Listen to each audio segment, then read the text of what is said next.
Okay. Okay. Good afternoon. I'd like to welcome everyone to this week's edition of Imperial as One's Belonging series, where we explore the lived experiences of individuals from the Black, Asian, and minority ethnic communities. And this week we've got a real live wire on our hands today, because we've got Jacqui Burnett, who's going to be with us today. And she's a local councillor, a school governor, she's a qualified accountant, and she is a real activist in looking for change. Jacqui, I want to just say a big thank you for sharing the platform with us this afternoon. And I just want to start off by asking the question of, what is it that gave you your sense of identity, sense of belonging as you were growing up? Well, I would say first the family. Mm-hmm. My parents are part of the Windrush Generation. They came over, dad came over in 61, mum in 63. So for myself, it was the home. It was my home. Yeah. Traditional Caribbean, African Caribbean culture, food coming together. It was beautiful. There was challenges. Mm-hmm. And then as we went through the 60s and more understanding came, I would say the church, because I wasn't born in the Caribbean. Right. I was actually born here. So Right. for myself, no, trying to work out where we fit in society. School was hard for many of us of the African Caribbean, because there was no backstory of our presence in the world. Right. Okay. Yeah, there was nothing in history about us. I love history. I really love history. Mm-hmm. And what the books were available at schools, you never saw us. You never saw blacks or those of African heritage in anything, on TV. So the films, the programs we were watching, they were like Hollywood stuff. We were never in a positive image, in a positive place. We were always being subservient. But I know in my household and in the community, they were strong. I remember where we lived, because we lived in family, because when they came over, the Windrush Generation couldn't get a mortgage, they couldn't buy, Yeah. they couldn't rent, so they stayed with family. And I remember strongly the smell of bun. So that's Caribbean bun being prepared, because the lady where we went 2 rooms from, she cooked it, and it was just beautiful. So the smell of bun at around Easter time and Christmas time was lovely, and people coming to collect, and everything being wrapped up in greaseproof paper at first.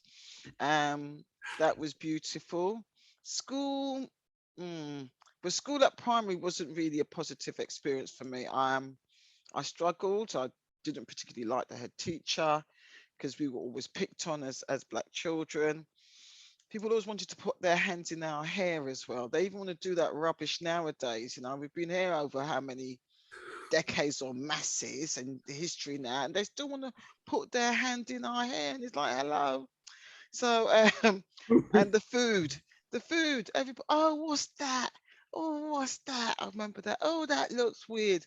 Because, we weren't doing fish and chips. Our parents didn't really buy fish and chips Fridays. Parents cooked every day. The mothers did cook every day. And even those that did do shift work can tag, one did day shift, another one did night shift. They all cooked. Yes. That was something that was in the household. I remember asking my mum when I was 10, begging her to have fish chips, Savaloy chips on a Friday. And I sold it because I said, Mum, we're in England now. You're in England. You're not in Jamaica anymore. You don't have to cook 7 days a week. Take the one day off. You have to take one day off from cooking. Chips was 2.5p. So those are the things that sort of shaped me: the home, my family, the extended family, school, social media. Granted, really, the awakening of who I am took place at secondary school. Okay. I remember watching The Roots. Right. Okay. And how did that affect you? Because based on what you've been saying about not necessarily being in the primary school, not necessarily feeling that you had that sense of belonging because of the interaction. So what happened in secondary school, especially when the likes of Roots came out? Well, so I went to secondary school second half of the 70s, and it was really nice being with. There was a freedom we had that generation that no other generation is going to have again. We were freer to stay out. I remember because I'm from Hackney originally. I was born at Stepney Hospital, so I'm a Cockney by birth. Grew up in Right. Hackney, lived in near Dalston for a while, and I remember taking my sisters all the way to London's Fields. We're out for like 3 hours. I'm the oldest, so I was responsible. So I go and pick up my cousins, and we just went, and we were out. Yeah.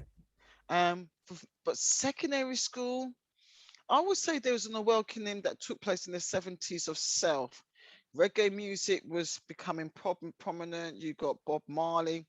My dad went more into reggae music. He Yeah. left the soul behind and ska because there was a transition. Yeah. And then when Roots came, well, I don't think there was any black person on that street that day when that program came out. It was just quiet. I don't know. Yeah, it would be interesting to. It was just everybody was watching that TV from school. I don't know about the parents, but from school. And when I watched it, the series and it goes on, Mhm. the anger in us as children at school was Mhm. immense. And we were talking about it, we were talking about it, we were talking about it.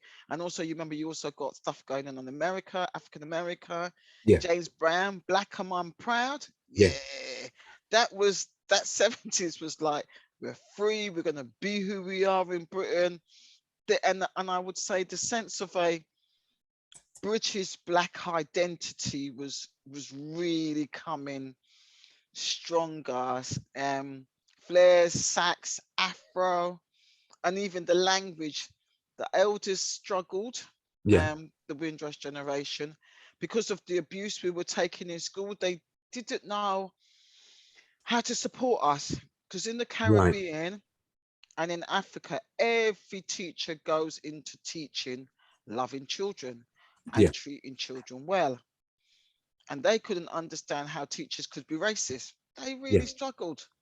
So we had to sort of maneuver ourselves.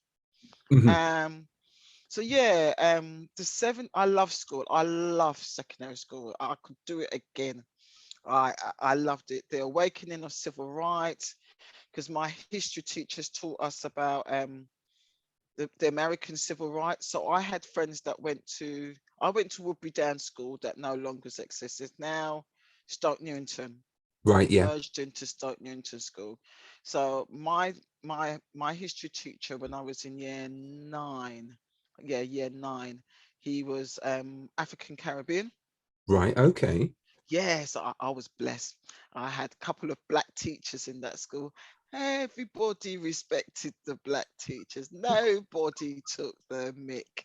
Not one person, yeah? Whether they were white, black, Asian, them teachers walked down everybody just stopped. There was that level of respect. Um, yeah, so he really opened my world, the history teacher at the Yeah. time, to the civil rights. We did American civil rights, we did Chinese. So we did the Chinese Revolution, Yeah. we did South Africa, we did American civil rights, it was just massive. So in my school, we did world history in year 9s, and my friends from church, they were doing British history. Boring. They couldn't. So I was really blessed. So and and I remember watching Roots and that Mhm. and the story, and then doing about Martin Luther King and listening to the speech. It was just so powerful for me. So it was a sense of, those are the things that really shaped me: social justice, integrity, Yeah. belief in self. Yeah.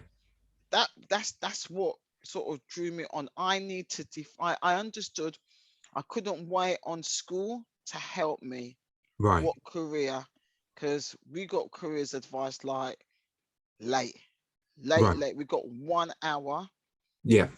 and we'd already made our decisions. A lot of us had already decided whether we was going to go college or work. So, but that bit, oh, the freedom was lovely. Oh, McDonald's came. That's when McDonald's came to Britain. I remember we left school. I used to have school dinners, and then we all met together, and then we went up to Manor House, got the 253 bus to where it used to be John Lewis, is now Waitrose. Right. Dash down the road, go to McDonald's, get our food, back to school. Right. Yeah, and they were us. And what was nice, there was black, white, and Asian in the group. Yeah. Kenneth, remember Kenneth Williams, Michael Coleman. He was right. We were like that, and it was lovely. I loved it. I loved school. I have to say, and I did have a whale of a time doing rounders and doing boys and girls doing basketball. We sort of merged it. We did a hybrid. Yeah. Yeah, so I So, loved it. so it sounds to me that the second, although primary school was challenging, the Mm, secondary school, as you've put it, it was like an awakening because of the social justice aspects which you were hearing around you, seeing around you, the inspiration from that history teacher, the Black Caribbean history teacher, and then the group of friends that it sounds like it was quite a mixed group of friends as yeah, well. Yeah. yeah, yeah. And, Um, and and I did struggle. I struggled with English. right, So if we had the support now that they have, I would have been diagnosed, I'm sure, as dyslexic, right, because I didn't go into the mainstream class until year 9. I came out for maths and English. right. So, but the teacher was really good with the English, Hmm. helping me. So I thought, you know what? I'm going to be proactive about my future. So I used to ask for extra work from the teachers in the summer holidays. All Right, holidays, I used to ask extra for maths and I used to ask extra for English because I wanted to get out of that set. I right. didn't want to stay. Um, and I came out, I moved out of that grouping for maths first because my cousin that lived in South London, he helped me. Hmm. And once I got that maths is just a process, it just all I needed to understand the process, apply it, Yeah. and I was just moving through. And then with English, expression, phonics was my and it's Hmm. still I'm not I've made progress, but they always said it's a journey. Yeah. But yeah, I love secondary school. I do, yeah. It's interesting that you're there describing saying that you're were asking for extra work because most young people who seem to say they want to do as little work as possible, but there was you asking for extra work to what was your motivation for My that? mum, yeah, my dad never could read or write, Right. and my mum could. And my mum spent, there's 4 of us for my mum and my dad, and my mum spent so much time looking after us, Hmm. she lost the art of writing. If you see any Caribbeans that come over here that could write, their handwriting was beautiful. I'm telling you, Hmm. beauty, Hmm. beauty compared to what. But she stopped doing it because she was concentrating on us. And I saw my dad struggle in life because he couldn't read. It wasn't that struggle because my dad was couldn't read. He was a tradesman. So what I Right. learned in the Caribbean, if you couldn't take your book, you had to learn a trade. Yeah.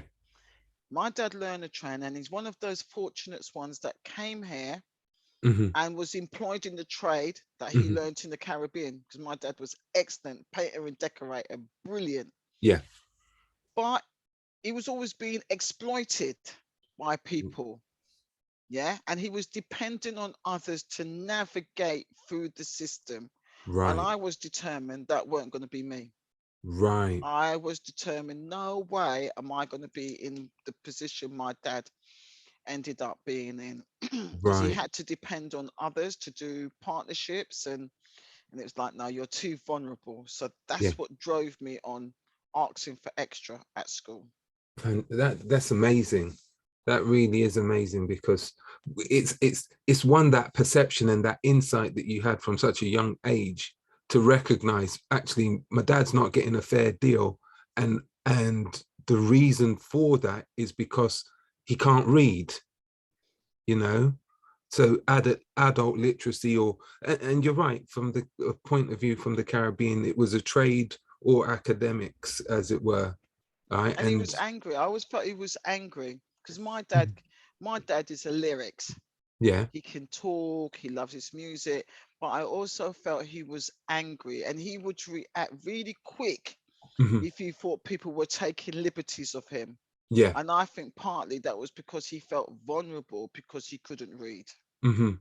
Mm, So he was having to sign things and do things, and having to allow other people to do that for him because yeah, he couldn't do it for himself. yeah, And as a yeah, grown man, and elements of pride and whatever else, I can understand. yeah, yeah, Um, yeah, yeah, yeah. I saw that sort of anger. mhm, There was a level of anger, but somehow he navigate. But I just mhm. thought that weren't going to be me. So based on the fact that then you got out of this, the lower sets, as it were, got into the mainstream, and you got your education, did you decide to go to college? What was the trajectory for you at that point? Where did you see yourself going at age 16? Where did you want to go? What did you want to do? I Did you have the afro and everything? What was No, I it? didn't do oh no, I couldn't. My hair is long. My hair would be out here like a bush. Right. I couldn't do that. I couldn't. It was enough just I'm so proud of the generation now that they can cope with their hair and they know how to, all the natural products. I just couldn't do that. I just couldn't. So I was conscious that we weren't getting advice from school. Right. Every minute was last minute or we didn't hear. So in my generation, everybody wanted to go into banking, all the African Caribbeans, and they wanted to go into bank so Mhm. they get a good job. And they said, and I thought, no, I'm not going to follow the masses. I don't want to follow them lot. Mhm. So so what I done, I decided to go and do a business studies course. Right. So I was the first year, I went to City and East London College. This is now Right. City and Islington College. It used to be in Pitfield. And I was the first or second year that did the Beck National Diploma in Business Studies. Right. Yeah. And I went to college up Shoreditch and I loved it. Mhm. I loved it. I wasn't sure, but I just said, let me work on my strength. And my strength was maths. My strength was not English. Right. My maths one, and I just quick on it. So I went to sit in East London College and I met my friend Nigerian. Mhm. She lived in Clapton, I lived in Stoke Newington. We've been friends ever since. And that was another good 2 years. I got loved by the Nigerians because Nigerians were coming to Britain. Hey, and I got babies. I was the youngest of the blacks in the college in my group that was doing the Beck business studies. So I had like brothers and they were older than me. Ade, Nikki, Effiong. Yeah, they were like in their 20s and I'm 16. So, so them that were coming with their crocodile shoes and all that because the parents sending the money. And I have to say, I had a whale of a time. So that was my first coming out of the African Caribbean and having African friends. Yeah. And Effiong used to call me brother. I used to call him brother. He used to call me sister because we were birthday in the same month. Our Yeah. birthday was the same month. And they're saying, we're probably related, that sort of stuff. This is from the little bit we know about slavery at the time. Yeah. Yeah, so that was good. And we all worked together. We were really competitive. So we had little subgroups because with the BTEC, you worked in teams. Yeah. Yeah. And that was good. I loved it. And then that's when I decided, okay, I'm going to go and do accountancy. Right. Yeah, how to Right. avoid English. All I was thinking is what career I can go and do the minimum amount of English. That's my brain. Okay, I'm good on the maths. Run away from the English. So I went to South Bank. I Right. went and done a sandwich course for accountancy at South Bank Poly. My friend Nikki. Yeah. But I didn't finish. Life came and took over. Right. I did the first year, went back home. My mum's and my parents' marriage was breaking apart, Right. and I'm the eldest. And I just said, well, I've got to get a job. Right. That was when the time, when UB40 was launched. Yeah. Those who need to understand, when UB40 was the name of the signing on card Yeah. that you presented to the job centre when you were signing on for the dole at the Yeah. time. So I went to sign on. I didn't want to. And I got a job at Yeah. the labour exchange. So I was like, happy days. Didn't sign on, I got a job. Yeah. Yeah. So and I just worked. I worked and studied, worked and studied. So I worked for the job centre for about 3 years. I wanted to go back into accountancy. The civil service was not releasing people from the Department of Employment Yeah. to HMRC because I wanted to train into tax. I did like tax. Right. Okay. Yeah. They wouldn't let that go. So in the end, I left and got a job with London Transport Right.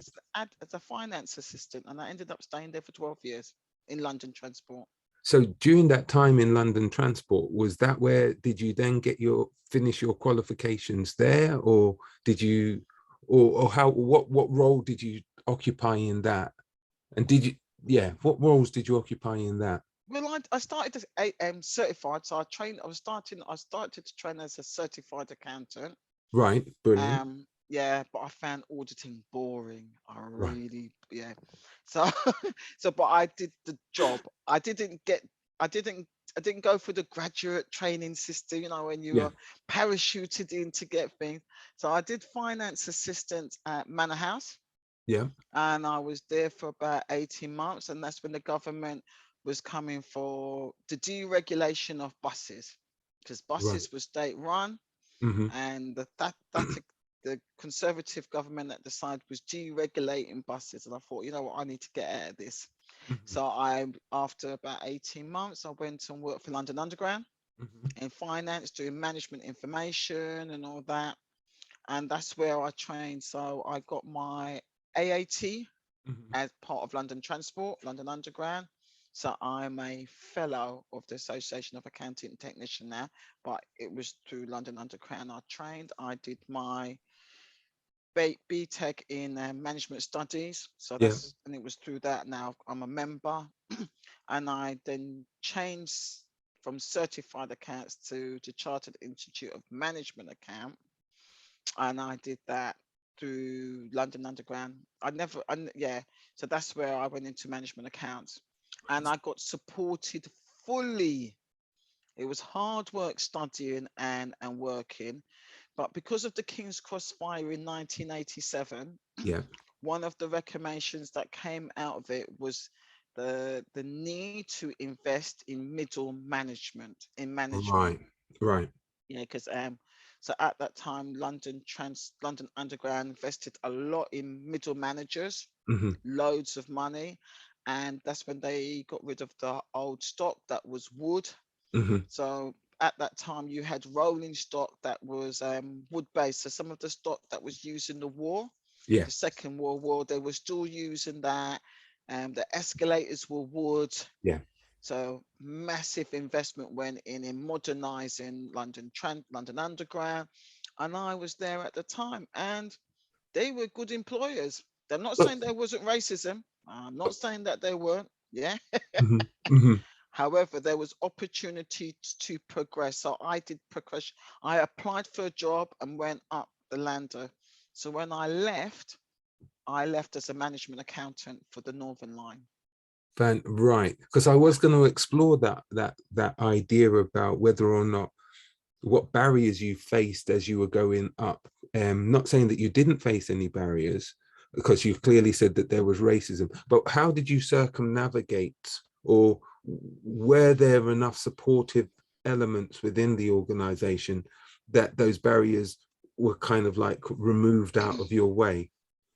What I would say is sometimes it's about the times you live in. Right. I had managers at the time, so I'm talking late 90s, Mm-hmm. that was supportive. There was a certain culture of London Transport at the time. I've been told it no longer exists. That was very paternal. Right. And that links into why people from the Caribbean came to Britain. Mm-hmm. London Underground and buses went to the Caribbean to recruit directly Mm-hmm. for our ancestors to come to Mm-hmm. work in Britain. So there was still a that looking after, we are a family. Mm-hmm. And what I learned over time, if you don't ask, you don't get. That was one of the managers, the general managers, when I was working behind Earl's Court. Mm-hmm. I was working behind Earl's Court for. So I worked at, when I went to London Underground, I worked for about a year or so at head office. Mm-hmm. That's around the time when the King's Cross fire happened. And then I moved to work behind Earl's Court for about 4 years. Mm-hmm. And that was the engineering side of London Underground. So that was good. And it helped with my accountancy because I was training in cost management accounts, so costing, work in progress, Yeah. systems.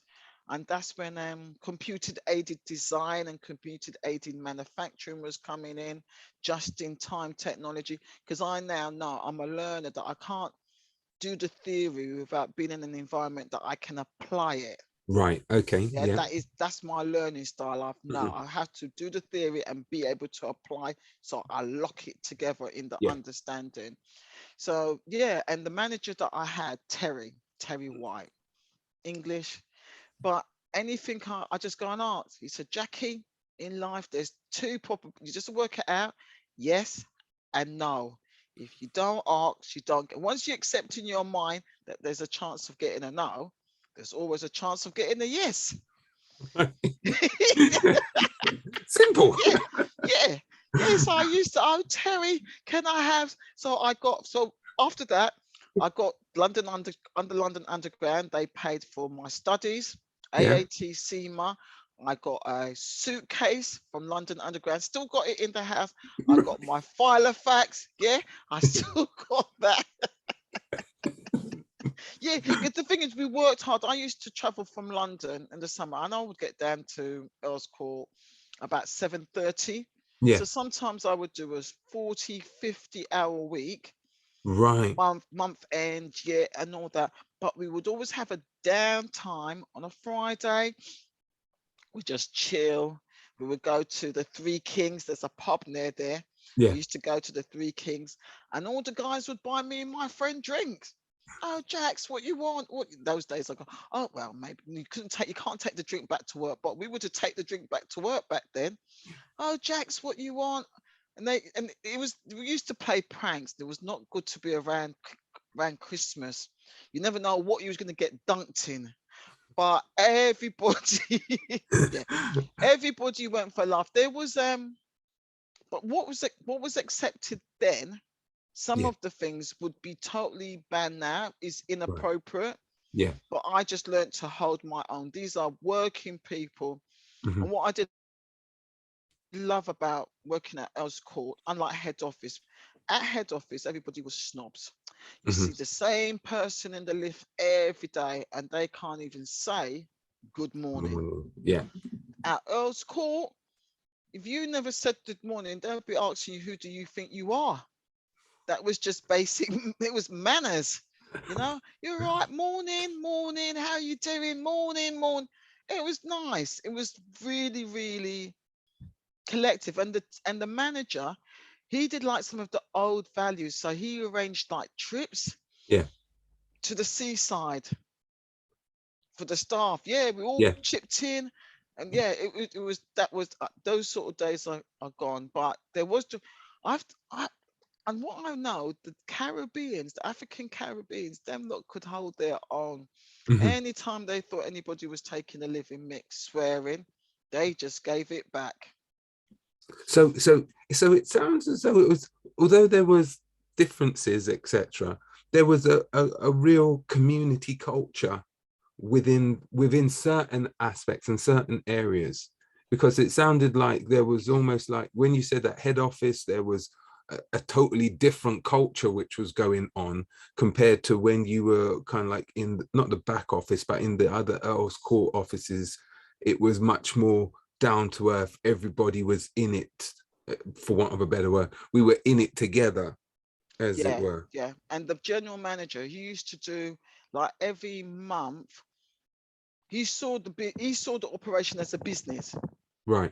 So he would get us to think how we could improve. So the workshop people, they could come up with ideas, and we even introduced a bonus system. Hmm. Yeah, my managers. So to incentivize, and the workshops, so one we call the blue collar workers, they earned more than the general manager Hmm. because they got overtime. They got Right. planned, rostered, and unrostered. So people might hear that now with RMT going on strike and all that. Rostered and unrostered overtime. So rostered is more guaranteed than unrostered. So they were driving. I think somebody used to drive a Jag to work. Workshop people. Yeah, yeah, they knew how to handle their money. They didn't mess, but they wanted the unit. The it was Lilybridge I used to work. Hmm. They wanted the unit to do well, because if the unit does well and is productive Yeah. and carries on existing, everybody prospers. Right. That's where the mentality was. So the general manager used to get us all together once a month. Somebody had to buy the bottle of spirit to share around, so the guys took it in turn, Yeah. and strategize. So come up with ideas to improve the business. Yeah. That was Terry, and he was willing to listen to everybody's point of view. Yeah, Right. we'll have a Friday afternoon. We Yeah. would plan it out, and we just strategize in the afternoon, because we had really worked during the last month, really hard getting all the month and people's pay, all that sorted. Yeah. So it does sound like a much more collegiate kind of, like a very much more close-knit community in the working environment than some may have thought. Yeah, because I would say I've got friends that I've made in London transport that are still Mhm. friends today. I've made friends that have lasted a lifetime. Yeah. Some people have fallen off on the way, Yeah. but yeah, it was more collegiate. Yeah, because we used to always organize Christmas parties, Yeah. and even at work. So when I left London and when I left Lilybridge and worked on the line, so I worked on the Northern Line. I was the management accountant for certain aspects of the Northern Line. Even then, the managers then, we used to have team meetings, but we would have team meetings during lunch, Hmm. and it was like known that we could pay. Was it? Yeah, the company would pay £5 a head to feed us if we were working for our lunch break. Wow. Yeah, £5, no more, because the idea was, will it pass the evening standard test? So that really set me up really well on ethics and standards when I came into politics. Yeah. If it's not going to pass the evening standard, don't do it. That's what we were told to ask ourselves. Will what you doing pass the evening standard test if it was to get into the newspaper? Right. And if it's not, you don't do it. That was like your own self-regulation. Um, but we gave a lot.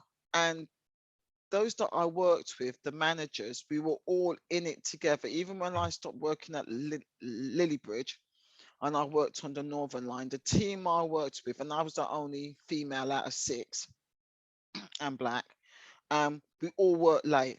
So if I was doing my forecasting and I was running late and I needed help in calculating stuff, somebody else would take part of my spreadsheet and work it through.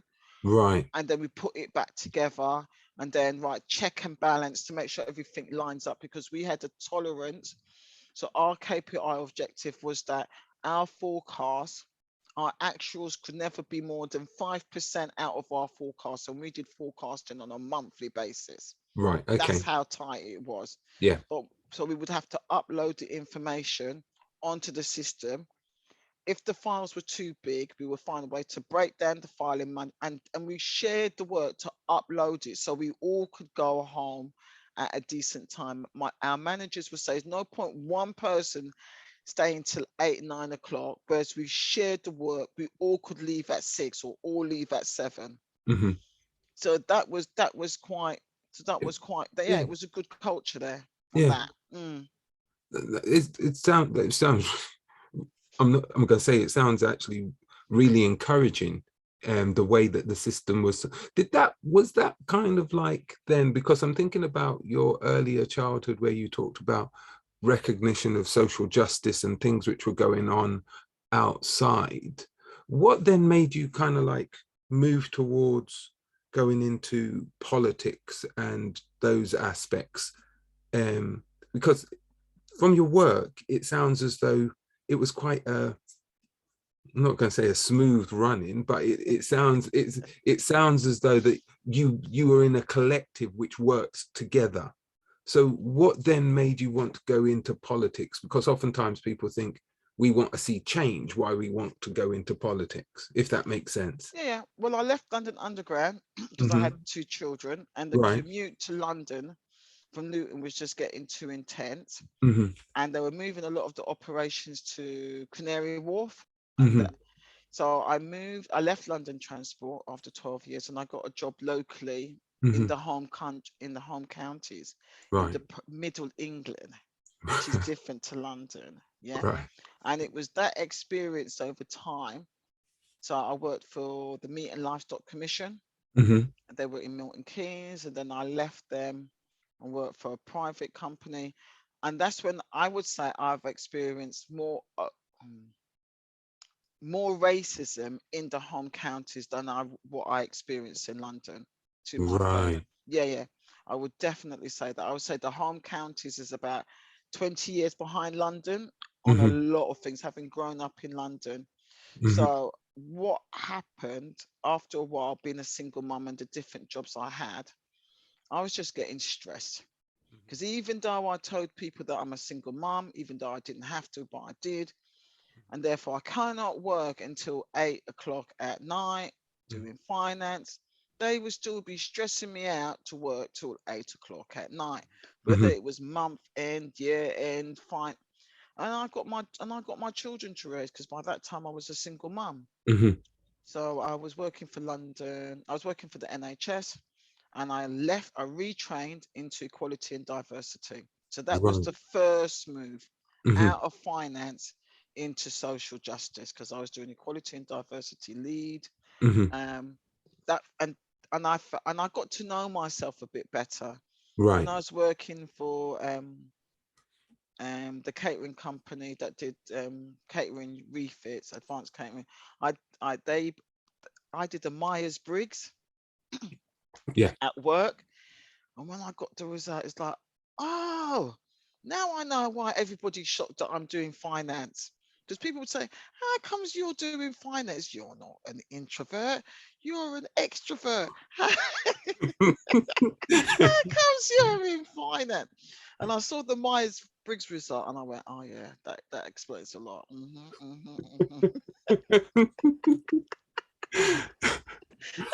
So I thought, okay, my employers has invested. Let me use this tool to reset my career where I Mm-hmm. want to go. So I Mm-hmm. used that to reset. So when things happened in the NHS, and I thought, I'm getting tired of having to argue with people about my home life and looking after my children, and I came out and did equality and diversity, I felt at peace and I was happy. I took the skills I had learned from finance into equality and diversity. So budgeting, forecasting, assumption, that don't phase me.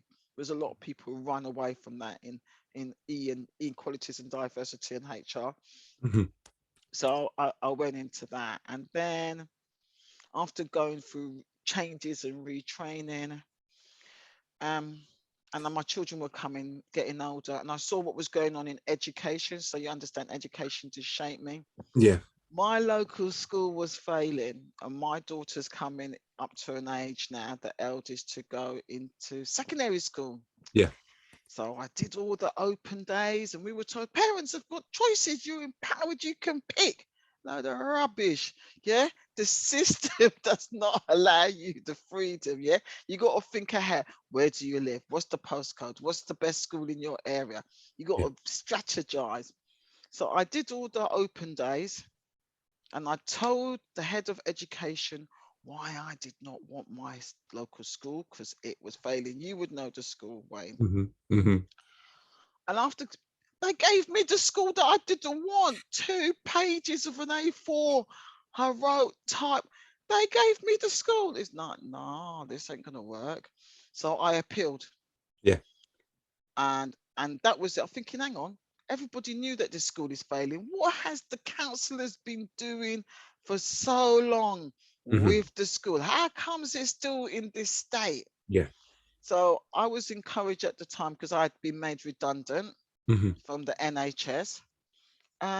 Oh, Jacqui, the community put my friend said, you should get into politics. You can do better than a lot of them. Go into politics. And I went, yeah, man, I can do better than a lot of them. So that's when I did want to be MP, Yeah. and I actually phoned up the electoral commission. And they said, oh no, you should become a councillor first. So that's what I did. I now know I should have followed my instinct. And if I wanted to go and do the MP, because there's many an MP never become a councillor first. They just parachute in. Yeah. Bam! Yeah. Yeah. But yeah, but Yeah. that's my learning.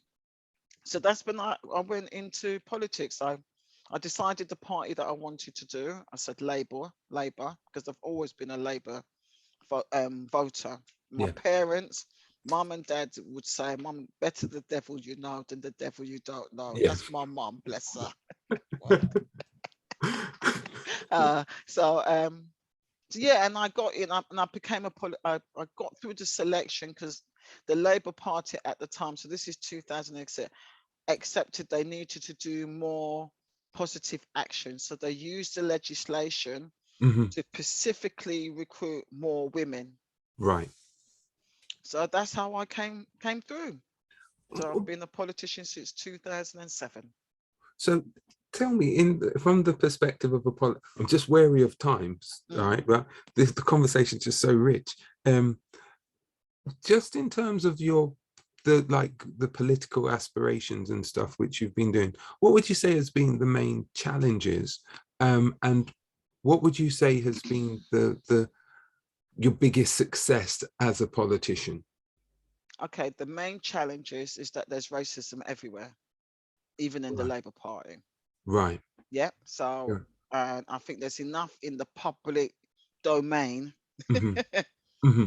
for that Hmm. to be there, and that has been one of my greatest sadness, because the African Caribbean community, when they came to Britain, they saw Labour as where they needed to be, Right. for equality, the word equality Hmm. in the values. So that's been a struggle, Hmm. but I look at my ancestors and what my ancestors have come through. I'm a descendant of those that was enslaved, and I'm here. So Hmm. I see it. I'm the best of the best of the best of the best. Hmm. And my ancestors did, riot, burn down the plantations to get our freedom. So I just got to keep fighting. My successes have been closing the attainment gap in Luton for those of African heritage. Hmm. That's number. I didn't do it by myself. That's the key Hmm. thing. If you want to go far, you go with people. If you want to go fast, you go alone. Hmm. I have learned to go far and achieve what I have. I've had people around me that has covered me from my head to my toe Right. in the black community in Luton, I Yeah. have to say. So closing the attainment gap from 23% in the noughties. So I think about 2003, 23% of those of African heritage, boys and girls, got 5 GCSE, including maths and English. By 2015, 78% got Fantastic. maths and English. Doing 12 years of the Black Achievers Award, Yeah. and seeing young people that we had given awards to for recognitions in key stage 1, 2, 3, yeah, 1, 2, 4, and universities. We grew that award because Yeah. we got sponsorship to become, and in the end, before we finished it, they were the MCs. Right. That was beautiful to see Yeah. the children come up and blossom, Yeah. to see young people and parents so proud of their children and change the narrative of Yeah. black children in this country, that they want to succeed, that they've got the hunger to succeed, and their parents wants. And that's, to me, to celebrate that and to see colleagues, people from different background, not from the black community, not of African heritage, see that.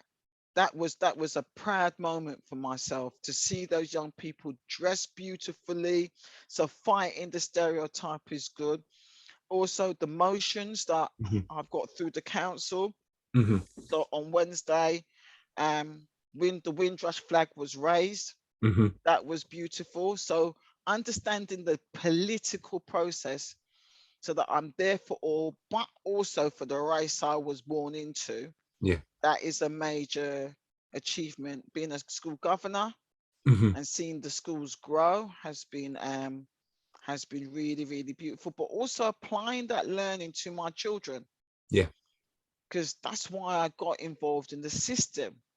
Instead of complaining outside and don't know how the system works, Mhm. get into the system, educate myself so that it benefits my children and the community. And that's one of the things I would say.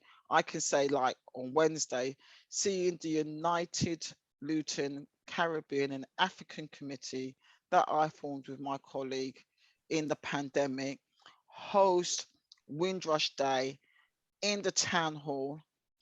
Yeah, I was so proud of those young people. And some of them are born in Luton, some of Yeah. them have come to Luton, but they're all of African heritage from 40 to 20 odd. I was just so proud of them. That was a lovely feeling.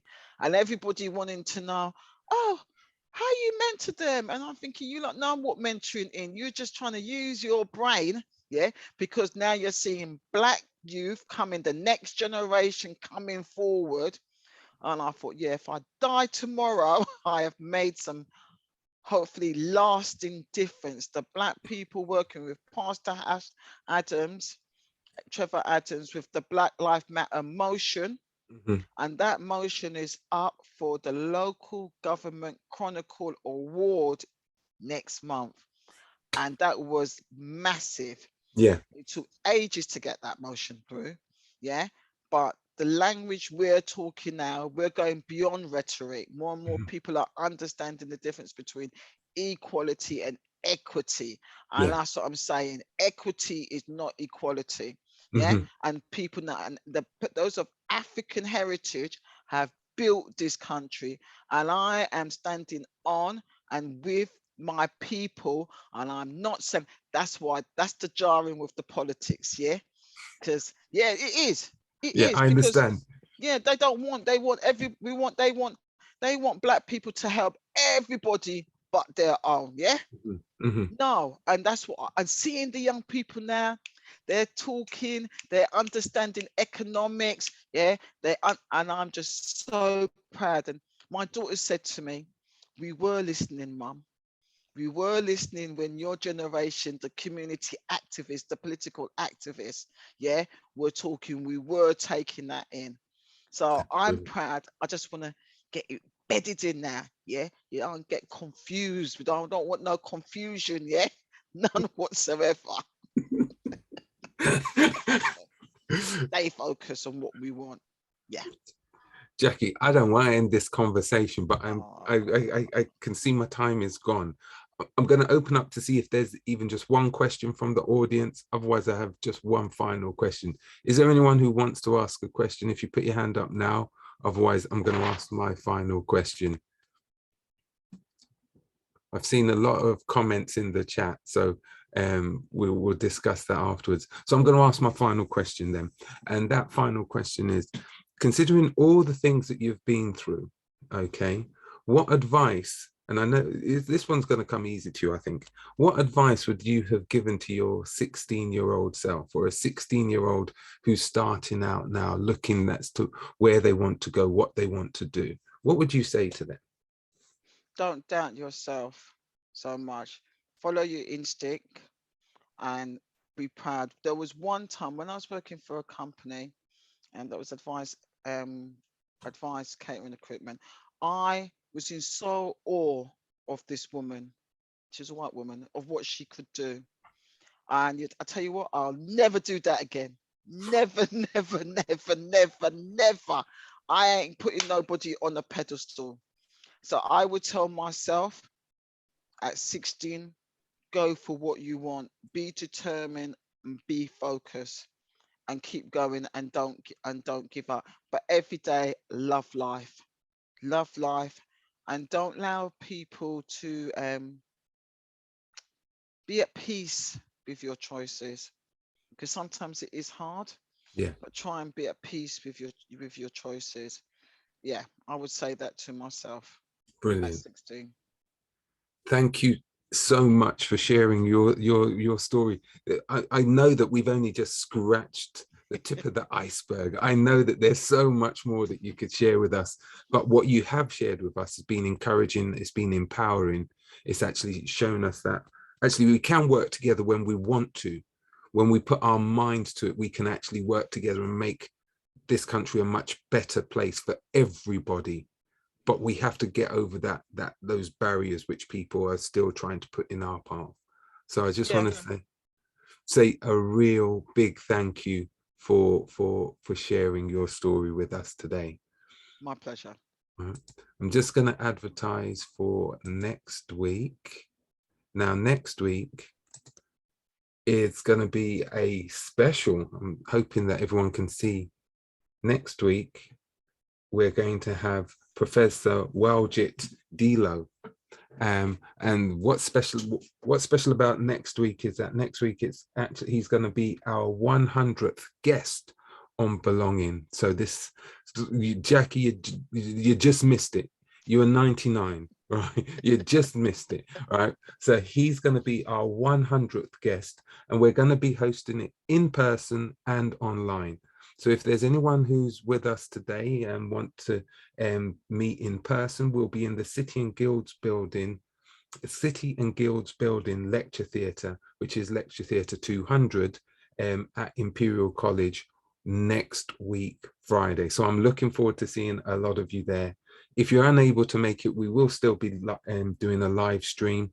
But please come along and let's celebrate together the fact that Belonging, we've heard almost 100 stories. We will have heard 100 stories, and they have made a difference, and they are making a difference.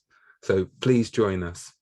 And Lovely. the other thing that I would like to say is just, if you haven't seen some of the other videos before, then please go to our YouTube channel, where you'll be able to see other recordings of the other 99 guests that we've had so far. So please come along next week. And if not, then please just tune in to see the recording. But once again, I want to say a big thank you. And yeah, I'd like to say a big thank you to everyone for coming. And if you want to stay behind for the last few minutes, please do.